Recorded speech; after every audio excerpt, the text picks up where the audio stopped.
बिस्मिल्लाहिर्रहमानिर्रहीम।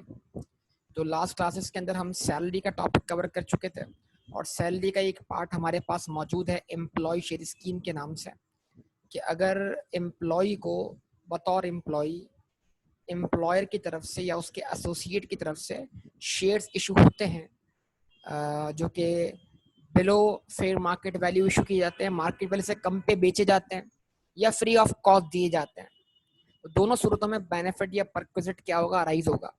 तो उस बेनिफिट की टैक्सेबिलिटी कैसे होगी, इसके लिए अलग से एक टॉपिक मौजूद है हमारे पास, एम्प्लॉय शेयर स्कीम। पहले तो आप इसमें एक स्ट्रक्चर समझ लें, वो क्या है। एक कंपनी अपने न्यू शेयर्स कितने तरीकों से इशू कर सकती है। Number one, right shares. Right shares क्या होते हैं? एक कंपनी अपने मौजूदा या एग्जिस्टिंग शेयर होल्डर्स को ये राइट दे कि वो उसी कंपनी के मजीद शेयर्स क्या करें, परचेज करें। ठीक है।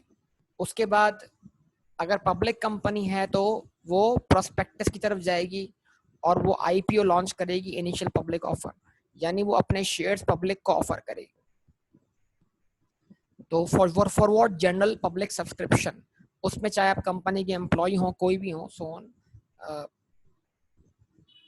कोई अगर कोई कॉन्फ्लिक्ट ऑफ इंटरेस्ट ना हो तो बहरहाल उसमें आप क्या कर सकते हैं, पार्टिसिपेट कर सकते हो। तो मतलब क्या है जनाब, इनिशियल पब्लिक ऑफर जो है, initial public offer general public को ऑफर दी जाती है और उसमें आप पब्लिक यानी शेयर सब्सक्राइब करते हैं, और सब्सक्रिप्शन जो है अगर नंबर ऑफ शेयर से ज़्यादा हो जाए, ओवर सब्सक्रिप्शन जो है फिर ड्रॉ होता है और ड्रॉ के थ्रू कुरानदाजी के जरिए शेयर्स की अलॉटमेंट होती है। तो किसी भी कंपनी के नए शेयर्स खरीदने का एक तरीका ये भी है। फिर नंबर थ्री, वो कंपनी आपको अपने शेयर्स इशू कर दे बतौर डिविडेंड, जिसको हम बोनस इशू कहते हैं। तो बोनस इशू भी किसको मिलेगा भाई? शेयर होल्डर को मिलेगा। उसके लिए पहले से शेयर होल्डर होना क्या है, जरूरी है।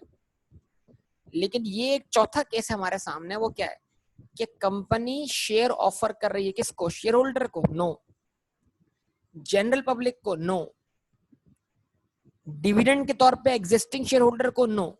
शेयर्स नहीं इशू कर रही, बल्कि एम्प्लॉय होने के नाते आपको ये ऑप्शन दे रही है कि आप उसी कंपनी के शेयर्स क्या करो, परचेज करो।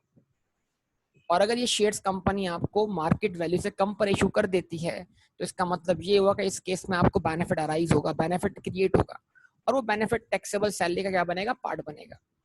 तो अब एम्प्लॉय शेयर स्कीम के तहत इशू होने वाली शेयर्स की जो टैक्सेबिलिटी है उसको दो हिस्सों में तोड़ा गया। नंबर वन, पहले कंपनी आपको ऑप्शन ग्रांट करेगी। क्या करेगी बेटा? ऑप्शन ग्रांट करेगी। मिसाल के तौर पर कंपनी ने एक एम्प्लॉय को 500 शेयर्स के ऑप्शंस ग्रांट किए। अच्छा, ये बात क्लियर है सबको कि भाई बेनिफिट मिले चाहे एम्प्लॉयर की तरफ से या उसके एसोसिएट की तरफ से। एग्जांपल, आप यूनिलीवर पाकिस्तान के एम्प्लॉय हैं, लेकिन क्या आप यूनिलीवर इंटरनेशनल यूके के एम्प्लॉय शेयर स्कीम में पार्टिसिपेट कर सकते हैं? कर सकते हैं, बिल्कुल। तो अगर आप यूनिलीवर यूके के शेयर खरीदते हैं तो आप यूनिलीवर यूके के एम्प्लॉय तो नहीं है, लेकिन यूनिलीवर यूके जो है आपके एम्प्लॉयर का क्या एसोसिएट है। तो बेनिफिट मिले चाहे एम्प्लॉयर से या उसके एसोसिएट से, वो सैलरी का ही क्या बनेगा, पार्ट बनेगा। इस चीज को ध्यान में रखेंगे सब लोग, लाजमी रखेंगे ना बेटा, सब लोग याद रहेंगी बातें सारी की सारी। तो इसका मतलब एम्प्लॉय ना सिर्फ एम्प्लॉयर के ईएसएस में पार्टिसिपेट कर सकता है, बल्कि एम्प्लॉय एम्प्लॉयर के एसोसिएट के ईएसएस में पार्टिसिपेट कर सकता है। ठीक है, जवाब दें सब लोग बेटा, रिस्पॉन्स करें कि मेरी बात आप तक पहुंच रही है। ठीक है ना? अच्छा जी, ओके। तो अब इसकी टैक्सेबिलिटी को दो हिस्सों में तोड़ दिया गया। पहले इसको समझें। पहले आपको मिलेगा शेयर्स खरीदने का ऑप्शन। ऑप्शन का मतलब क्या? राइट। एम्प्लॉय होने के नाते आपको ये हक मिला, ये राइट मिला कि आप उसी कंपनी के शेयर्स खरीद सके। आमतौर पर यह हक किसी को नहीं मिल सकता जब तक कि वो जर्नल सब्सक्रिप्शन में पार्टिसिपेट ना करे और उसमें शेयर्स मिलना कंफर्म नहीं है। यहाँ तो आपको डायरेक्ट हक दे दिया, तो ऑप्शन मिल गया। मतलब फॉर एग्जांपल, जैन को उसकी कंपनी ने उसी कंपनी के 500 शेयर खरीदने का क्या दिया, राइट दिया। ठीक है जी। तो ये राइट मिलना, तो क्या राइट मिलने पर कोई टैक्सेबिलिटी हुई? जवाब इसका नो है। राइट मिलना कोई टैक्सेबल इवेंट नहीं है। राइट मिलने पर कोई टैक्सेबिलिटी अराइज नहीं हो रही। तो सबसे पहला पॉइंट अगर आप गौर से देखें स्क्रीन पर क्या लिखा हुआ है, value of the right or option to acquire shares is not taxable event and is not chargeable to tax। Right का मिलना, राइट का अवेलेबल होना कि आप शेयर्स खरीदें, इस बात का आपको राइट मिलना, हक मिलना, ऑप्शन मिलना। तो ऑप्शंस अगर आपको मिले हैं, राइट्स आपको मिले हैं, तो ये राइट मिलना आपके लिए टैक्सेबल नहीं है बतौर एम्प्लॉय। क्लियर? पहला पॉइंट दिमाग में बैठ गया कि अगर मिसाल के तौर पर टैक्स ईयर 2018 में, टैक्स ईयर 2018 में जैन को अपनी कंपनी के 500 शेयर्स खरीदने का राइट मिला, जो 2018 के तकरीबन एंड पर था, फॉर एग्जांपल 30 जून को मिला। ठीक है जी। तो ये राइट उसको 2018 में मिल गया, तो क्या 2018 में इस राइट के मिलने पर कोई टैक्सेबिलिटी होनी चाहिए? ये राइट फ्री ऑफ कॉस्ट मिला, इसकी राइट मिलने की कोई कॉस्ट नहीं है। तो मिसाल के तौर पर जैन को 500 शेयर खरीदने का राइट मिला 30 जून 2018 को। उस वक्त एक शेयर की मार्केट वैल्यू जो थी वो थी 50 रुपए। जवाब दें। तो क्या 2018 के टैक्स ईयर में राइट मिलने पर कोई टैक्सेबिलिटी होगी? 2018 वाले टैक्स ईयर में राइट मिलने पर कोई अमाउंट सैलरी का पार्ट बनेगा? जवाब क्या हो गया? नो हो गया। ठीक है जी। अच्छा जी, अब टैक्सेबिलिटी कब होगी? राइट मिलने के बाद आपके पास क्या ऑप्शन है? राइट मिलने के बाद आपके पास दो ऑप्शन है। ऑप्शन नंबर 1, उस राइट को आप खुद इस्तेमाल कर लें। जवाब दें। उस राइट को आप खुद इस्तेमाल कर लें, या फिर उस राइट को किसी और को दे दे, मतलब अपना हक किसी और को दे दे ताकि वो आपका हक इस्तेमाल करे। यानी इसका मतलब क्या है? या तो आप राइट्स को खुद यूज करें, उन राइट्स के बदले पैसे दें और पैसे दे के शेयर्स खरीद लें। इसको बोलते हैं एक्सरसाइज ऑफ राइट या एक्सरसाइज ऑफ ऑप्शन। लेकिन अगर आप उन राइट्स को खुद से इस्तेमाल करना नहीं चाहते, आप उन राइट्स के बदले शेयर्स खरीदना नहीं चाहते, तो आप ये भी कर सकते हैं कि आप वो राइट्स क्या कर दें, किसी को बेच दें। समझे बात या नहीं? जवाब दें, क्लियर दें, मतलब जवाब दें, देते जाएं जवाब साथ साथ, बस कि यहां तक बात समझ में आ रही है। अच्छा, तो अब हम समझते हैं, जरा इस बात को आगे लेके चलते हैं और आगे लेके चलते हैं। ये राइट मिले 30 जून 2018 को, उस वक्त कोई टैक्सेबिलिटी नहीं हुई। नाउ अब हम आते हैं कहां पर? अब हम आते हैं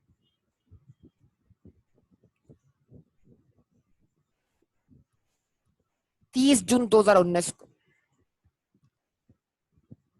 सही है। और 30 जून 2019 को जैन ने क्या किया?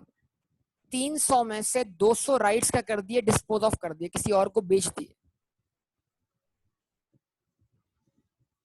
कब बेचे? 30 जून 2019 ने, टैक्स ईयर 2019 में। जवाब दे। क्लियर? अच्छा, तो अब जरा सेकंड पॉइंट पढ़ के देखते हैं क्या लिखा हुआ है। It is taxable only when employee disposes the option, in which case gain is taxable in the year of disposal of option under the head salary as consideration received as cost of right or option। तो फर्ज करें कि जैन ने एक right बेच दिया 30 जून 2019 को 60 rupees का।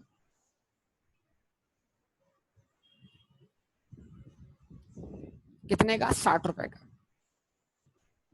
तो अब अगर क्या करें आप, 200 शेयर्स के राइट को, 200 राइट्स को हर एक राइट कितने का बेचा आपने? 60 रुपए का। तो आप 200 के राइट को मल्टीप्लाई में क्या करें? 6 कर दें, 60 कर दें, 12,000। तो इसका मतलब क्या हुआ? राइट्स को डिस्पोज ऑफ करके जैन की जेब में कितना पैसा आया? 12,000 रुपए। यस। अब सवाल ये कि क्या इस 12,000 को उसने हासिल कैसे किया? राइट डिस्पोज ऑफ करके। कब हासिल किया? टैक्स 2019 में।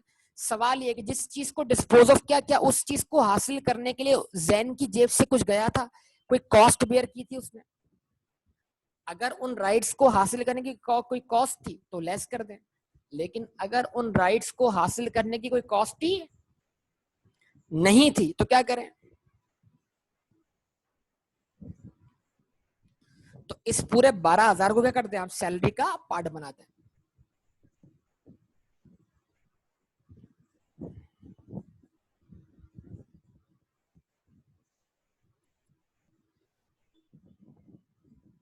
रिस्पॉन्स कर रहे बेटा?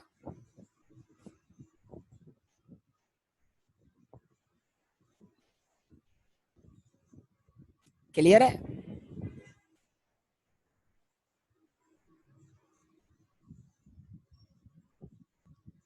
अच्छा, ये जो राइट का डिस्पोजल हुआ, ये टैक्सेबल कौन से ईयर में हुआ? टैक्स 18 में हुआ या 19 में हुआ?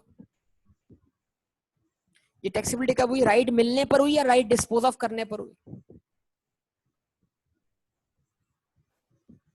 ये टैक्सेबिलिटी कब हुई? 2019 में। जबकि राइट्स क्या किए? डिस्पोज ऑफ कर दिया। Okay, good. अच्छा जी, आगे बढ़ते हैं।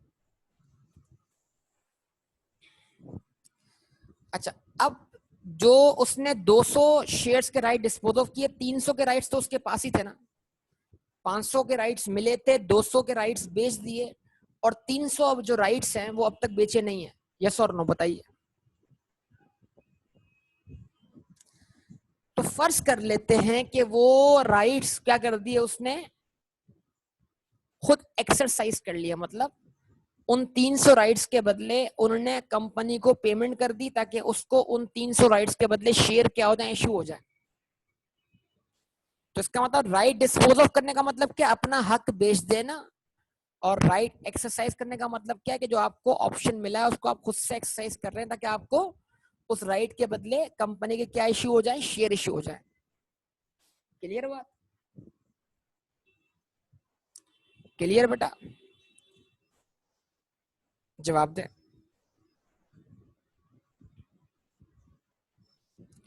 अच्छा, मान लें 30 जून 2019 को ही उसने 300 शेयर्स का क्या कर दिया? राइट एक्सरसाइज कर लिया। और हर राइट के बदले उसने क्या किया? 40 रुपए की पेमेंट कर दी। यानी जिस वक्त राइट मिला था उस वक्त राइट की, जो उस वक्त शेयर की फेयर मार्केट वैल्यू कितनी थी? 50 रुपए। और आप अपनी जेब से कितना खर्च कर रहे हो एक्सरसाइज करते वक्त? 40 रुपए। जवाब दो।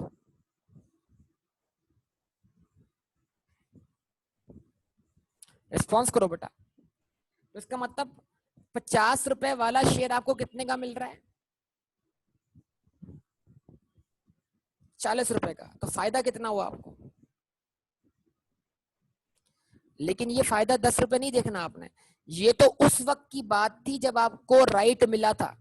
आप इस राइट को एक्सरसाइज कब कर रहे हो? आज 1 साल बाद, 2019 में, 19 के भी एंड पर।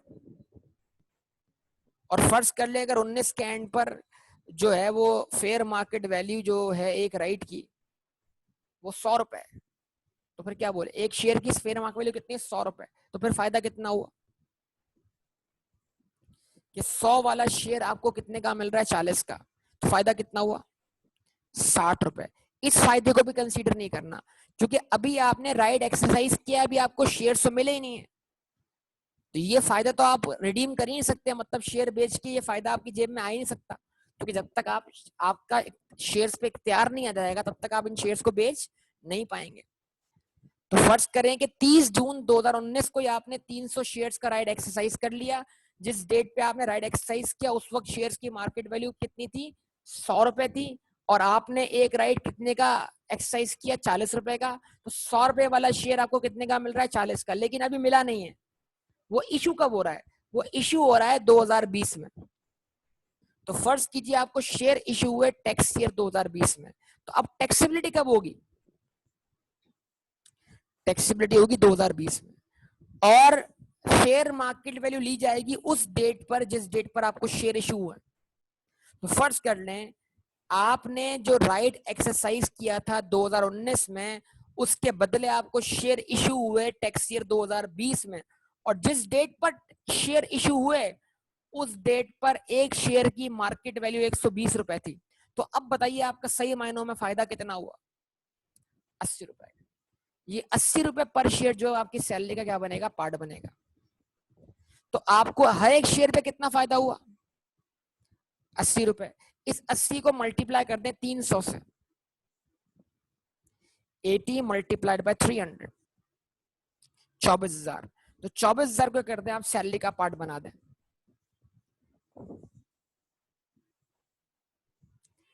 कौन से टैक्स ईयर में, 2020 में। उसके लिए भी एक शर्त है कि शेयर आपको इश्यू हो रहा है विदाउट रिस्ट्रिक्शन। तो जरा इसकी बात कर लें, जरा देखिएगा। तो इस राइट को एक्सरसाइज करने के बाद क्या होगा, आपको शेयर इश्यू होंगे। शेयर इश्यू हो सकते हैं दो तरीकों से, without restriction on transfer and number 2 restriction on transfer. तो अगर शेयर्स आपको इश्यू होते हैं विदाउट रिस्ट्रिक्शन ऑन ट्रांसफर, तो फिर ये बेनिफिट टैक्सेबल होगा उस टैक्स ईयर में जिस टैक्स ईयर में आपको शेयर इशू हुए हैं। तो अभी हमारी वाली एग्जांपल में शेयर कौन से टैक्स ईयर में इशू हुए हैं, टैक्स ईयर 2020 में। तो लिहाजा टैक्सेबिलिटी कब हुई, टैक्स ईयर 2020 में हो गई। अच्छा, टैक्सेबिलिटी कैसे होगी, taxable at fair market value at the date of issue of shares less consideration given by the employ. तो आप फेयर मार्केट वैल्यू कौन सी पिक करेंगे, उस डेट की पिक करेंगे जिस डेट पे आपको शेयर इशू है। अभी आप देखें, मैंने बात शुरू की थी 50 रुपए से, जिस वक्त आपको राइट मिला उस वक्त फेयर मार्केट वैल्यू 50 रुपए थी। जिस वक्त आपने राइट डिस्पोज ऑफ किया,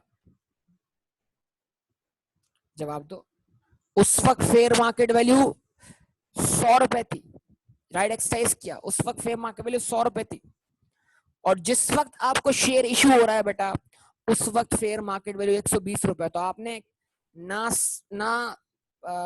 50 रुपए लिया, ना 100 रुपए लिया, बल्कि आपने फेयर मार्केट वैल्यू कौन सी वाली पिक की, उस डेट वाली पिक की जिस डेट पे आपको शेयर इशू हुआ, 120 रुपए।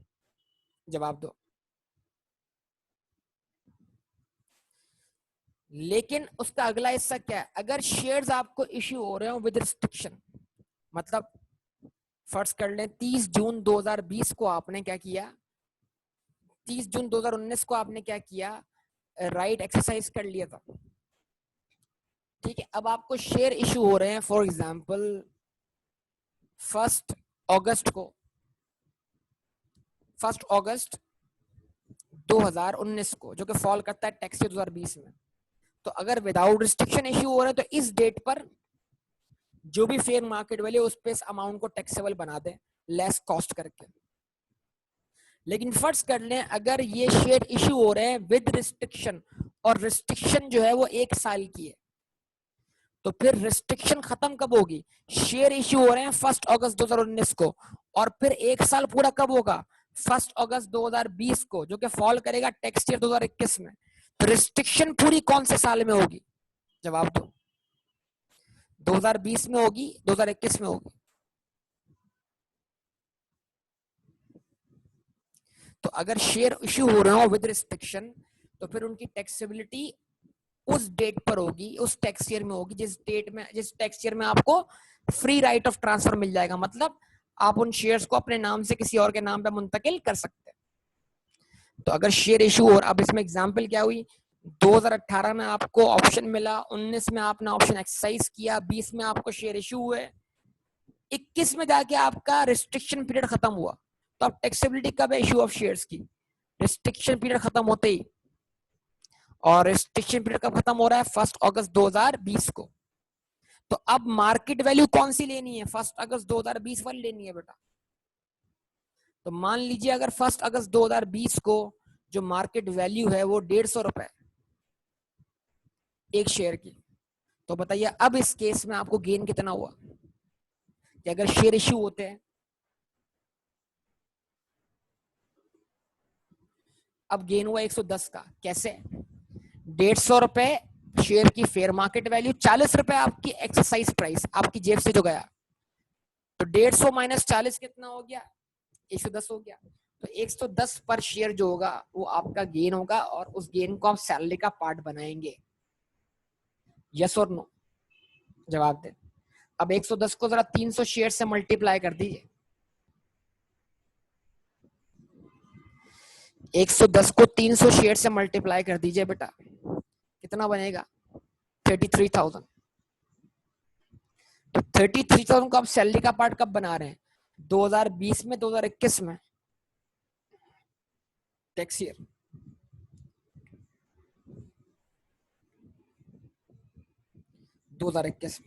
Okay, good. अच्छा, लेकिन इसमें एक प्रॉब्लम है कि शेयर इशू करने पर रिस्ट्रिक्शन तो है, शेयर ट्रांसफर करने पर रिस्ट्रिक्शन, लेकिन आप किसी से एग्रीमेंट करके शेयर बेच तो सकते हैं ना। मतलब शेयर इशू होते हैं 1 अगस्त 2019 को, जो कि फॉल करता है टैक्स ईयर 2020 में, और रिस्ट्रिक्शन पीरियड खत्म होगा 1 अगस्त 2020 को, जो कि फॉल करता है टैक्स ईयर 2021 में। इस दरमियान अगर फर्ज करें आपने 30 जून 2020 को ये शेयर्स बेच दिए हैं, रिस्ट्रिक्शन पीरियड में सेल कर दिए एग्रीमेंट करके। एग्रीमेंट का मतलब क्या हुआ कि भाई आपने बोला मुझसे शेयर्स ले लो और मुझे पैसे दे दो, शेयर्स मैंने तुमको बेच दिए, टाइटल में तुम्हारे नाम पे कब ट्रांसफर करूंगा? मतलब मिल्कियत में तुम्हारे नाम पे जब ट्रांसफर करूंगा, जब मुझे फ्री राइट ऑफ ट्रांसफर मिल जाएगा। तो आप एग्रीमेंट करके किसी को भी अपने शेयर बेच सकते हैं, उसके बदले आप पैसे हासिल कर सकते हैं। सही है ना? ये पॉसिबल है ना? जवाब दीजिए।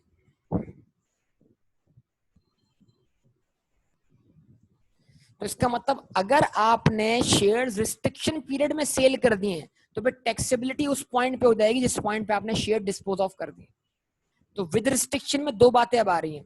Taxable in the year in which employ has free right of transfer और he disposes of the share whichever is earlier. कि अगर शेयर इश्यू हुए हैं एम्प्लॉय शेयर स्कीम के तहत विद रिस्ट्रिक्शन, तो फिर उनकी टैक्सेबिलिटी का पॉइंट जो है वो पॉइंट वही है जो फ्री राइट ऑफ ट्रांसफर वाला है। लेकिन अगर आप रिस्ट्रिक्शन पीरियड में शेयर्स को डिस्पोज ऑफ कर देते हैं तो फिर इसका मतलब क्या हुआ? टैक्सेबिलिटी उस पॉइंट पर हो जाएगी इस पॉइंट पर आपने शेयर डिस्पोज ऑफ कर दिए, विच एवर इज अर्लियर। तो फिर आप देखिए कि आप इन दो में से अर्लियर कौन सा काम पहले हो रहा है? रिस्ट्रिक्शन पीरियड पहले खत्म हो रहा है या शेयर डिस्पोज ऑफ पहले हो रहे हैं? इन बातों को समझिए, जवाब दीजिए। तो taxable in the year in which employ has free right of transfer और shares are dispose of whichever is earlier. तो फिर टैक्सेबिलिटी उस पॉइंट पर होगी जिस पॉइंट पर फ्री राइट ऑफ ट्रांसफर मिलेगा या शेयर डिस्पोज ऑफ होंगे, विच एवर इज अर्लियर। इन दोनों बातों में जो काम पहले हो गया, यानी अगर रिस्ट्रिक्शन पहले खत्म हो गई, डिस्पोज ऑफ बाद में करेंगे, तो फिर रिस्ट्रिक्शन खत्म होते ही टैक्सेबल हो गया। लेकिन अगर आपने रिस्ट्रिक्शन खत्म होने से पहले डिस्पोज ऑफ कर दिया, तो फिर जिस टाइम पर आपने शेयर्स को डिस्पोज ऑफ किया उस पॉइंट पर आपकी टैक्सेबिलिटी हो जाएगी। क्या ये बात सबको समझ में आती है बेटा क्लियरली? जवाब दे बेटा। उसामा, बोलिए सब लोग। और फेयर मार्केट वैल्यू भी उन्हीं डेट्स की ली जाएंगी। तो taxable at fair market value at the date of free right of transfer और shares are dispose of whichever is earlier. हाँ जी बेटा बोलिए। ठीक है जी। तो ये आपके सामने एक एग्जाम, मतलब हमने डिस्कशन कर लिया। अब इसकी क्या करनी है, आपने थोड़ी एग्जाम्पल प्रैक्टिस कर लेनी है। ठीक है, स्टार्ट करें? जवाब दें। चले, तो जो मैंने एग्जाम्पल ली उस एग्जाम्पल को मैं अगले पेज पे लाता हूं।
मिस्टर जैन को राइट ग्रांट किया गया है एम्प्लॉय शेयर स्कीम में 500 शेयर खरीदने का, ठीक है, अंडर ईएसएस।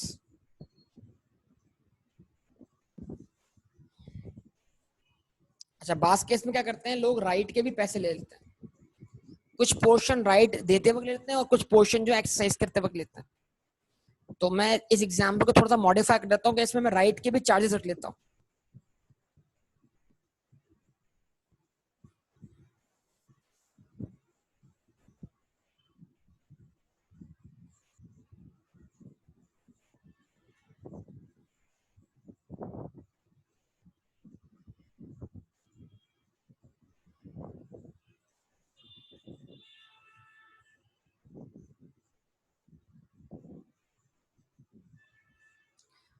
ठीक है जी। Zan has been granted right to acquire 500 shares under under ESS at rupees 10 each। तो यहाँ मतलब इसका ये है कि भाई 500 शेयर्स का राइट मिला 10 रुपए पर राइट देकर, ठीक है ना। तो राइट की भी कॉस्ट रख दी मैंने। अच्छा, उसके बाद ऑन 30 जून 2018, तो ये मैं जानबूझ के मैं मुख्तलिफ टैक्स ईयर रख रहा हूँ। अच्छा जी, आगे बढ़ते हैं।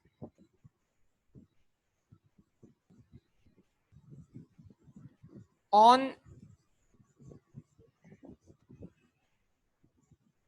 30 जून mister Jain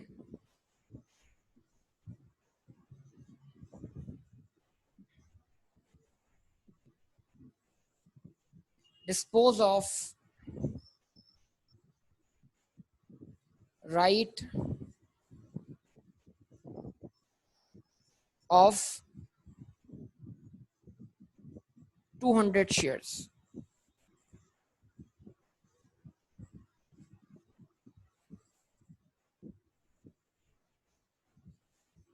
at rupees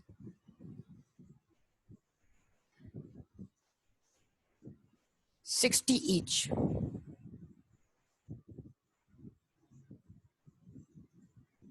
and exercised the right, the remaining rights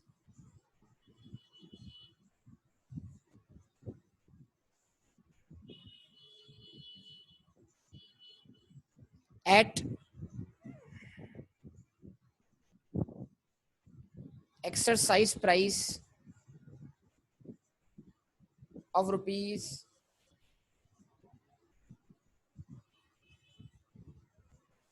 30 each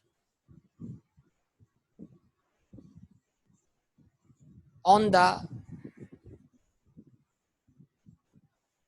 same date।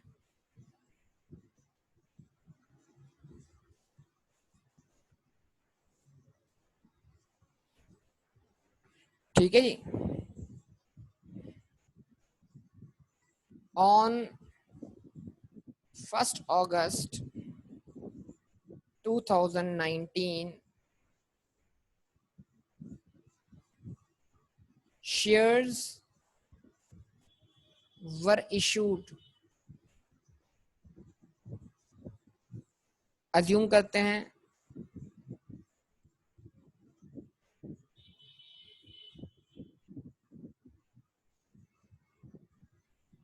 Without restriction,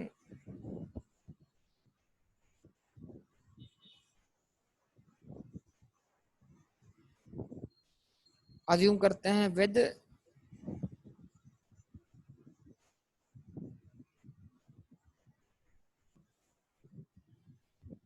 restriction of 1 year।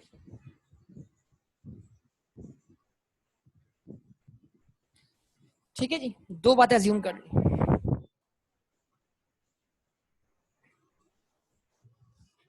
अब मजीद इसमें क्या है,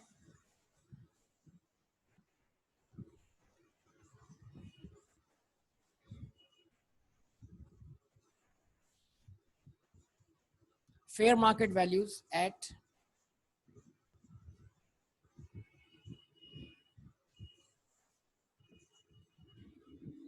different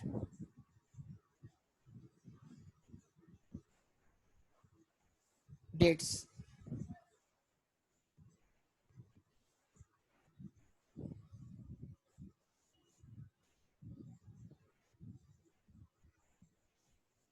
तीस जून 2018 जिस दिन राइट मिला, एक शेयर की मार्केट वैल्यू कितनी है? ₹50।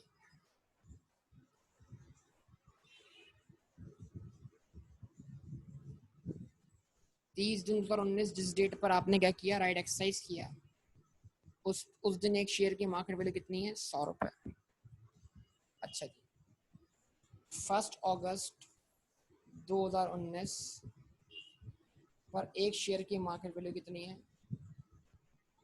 ₹120। और 1 अगस्त 2020 को एक शेयर की मार्केट वैल्यू कितनी है? ₹150। ठीक है जी। तो अब इसमें पहली बात क्या है, दोबारा से देख लें सब कुछ, पूरा क्वेश्चन। अब आप ये पूरा क्वेश्चन मैं आपके सामने सॉल्व करता हूँ, ठीक है। तो इस क्वेश्चन में हमें कितने टेक्सचर देखने को मिल रहा है?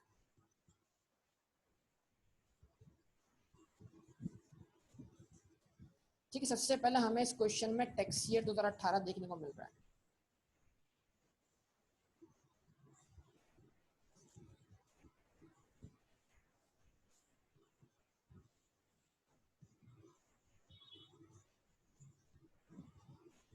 ठीक है जी।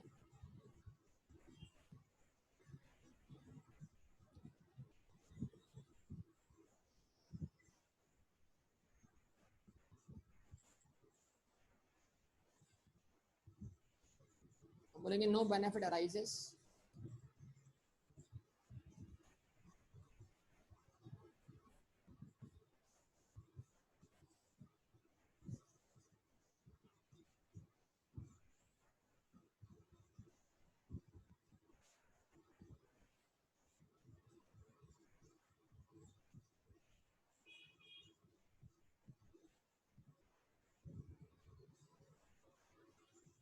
when right और ऑप्शन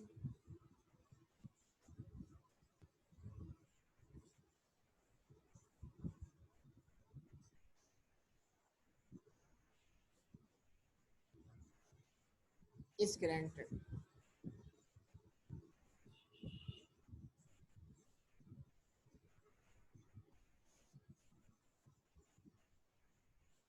ठीक है जी। No benefit arises when right और ऑप्शन इज ग्रांटेड।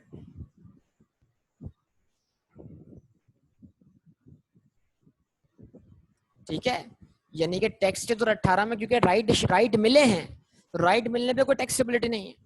अच्छा, उसके बाद आते हैं कहां पर? टैक्स ईयर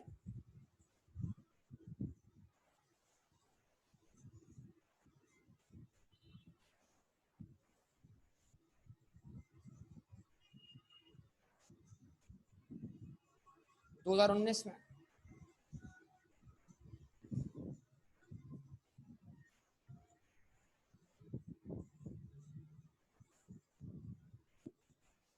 इनकम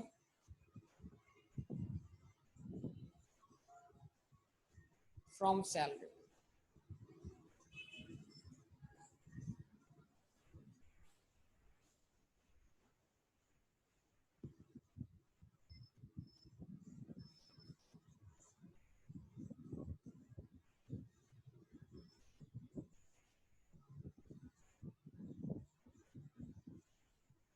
बेनिफिट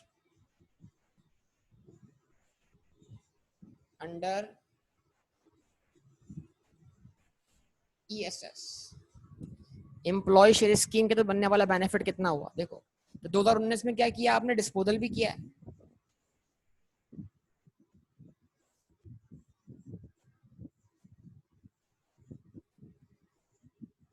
हाँ जी, कितने राइट डिस्पोज ऑफ किए? 200। जिस वक्त राइट डिस्पोज ऑफ किए तो एक राइट कितने का डिस्पोज ऑफ किया आपने? ₹60 का।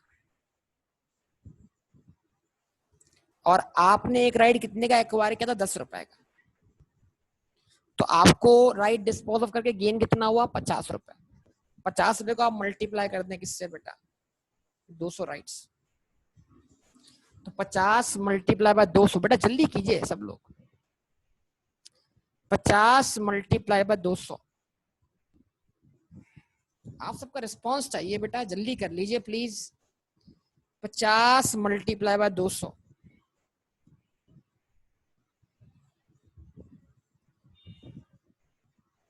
10,000।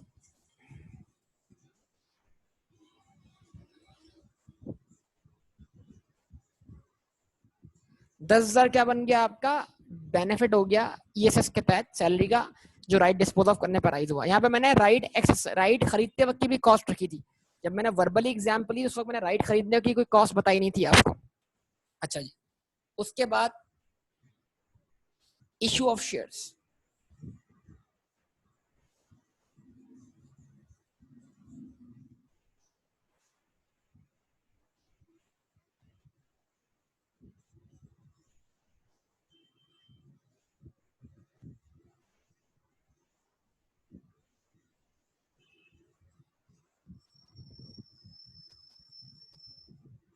शेयर्स इशू करके जो बेनिफिट राइज हुआ वो क्या है? तो शेयर इशू कब हुआ है? 1 अगस्त 2019 को।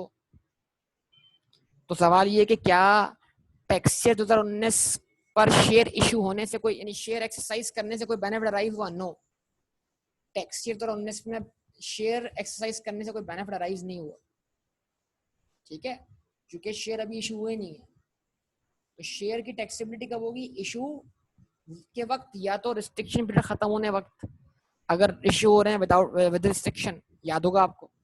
तो इसके लिए हम गए कहां पर? टैक्स ईयर 2020 में।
अच्छा जी, इसको फिर मैं अगले पेज पे ले जाता हूँ जरा।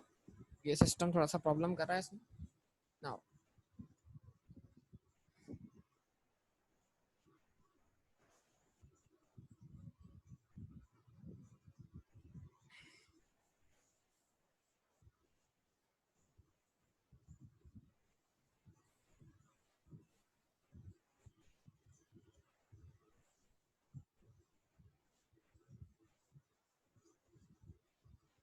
टैक्स ईयर 2020 में आ गए।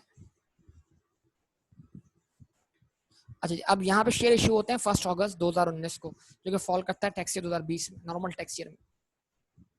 तो यहाँ लगाई आपने heading income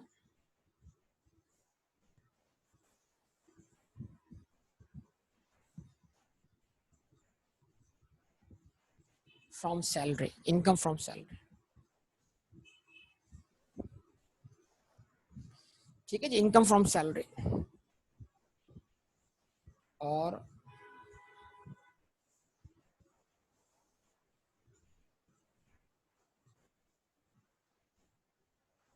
issue of shares, share issue करने से आपको कितना बेनिफिट हुआ वो हिसाब लगा लें आप। तो आपने कितने शेयर एक्सरसाइज किए? 300 शेयर आपको इशू हुआ।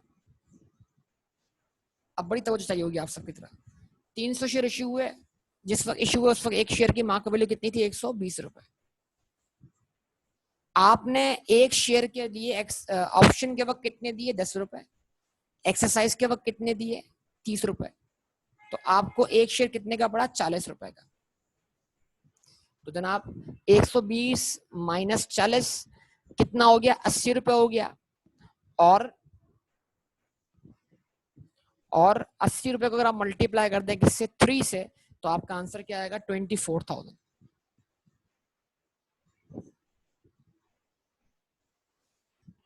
तो ये 24,000 जो है वो टैक्सेबल हो गया टैक्स ईयर 2020 में।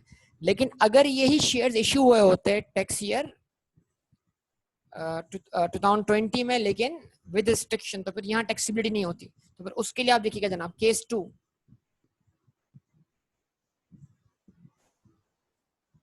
वो केस 2 क्या है? Tax year 2020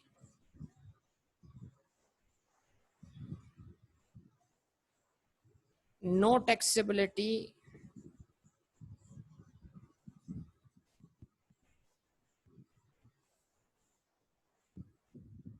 as shares are issued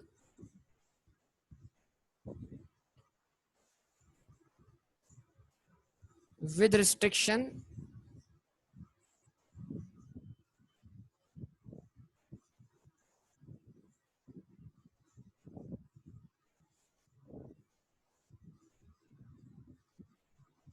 on transfer।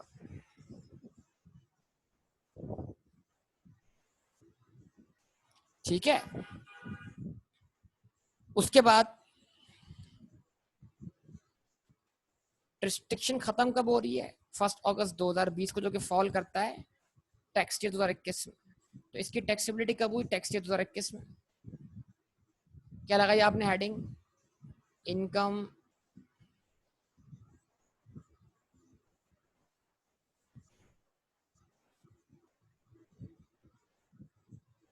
From salary.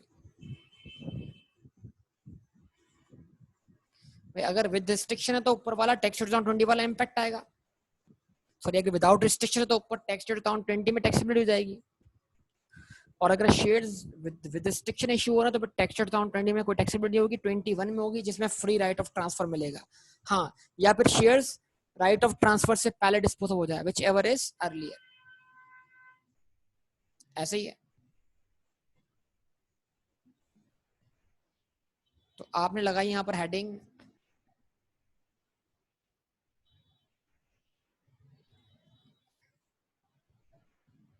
अच्छा जी, मैं यहाँ पे थोड़ा सा इसको स्टॉप करता हूँ। कुछ इसमें ये आप देख लीजिएगा, इसका अमाउंट निकाल लीजिएगा आप इसका कुछ, ठीक है।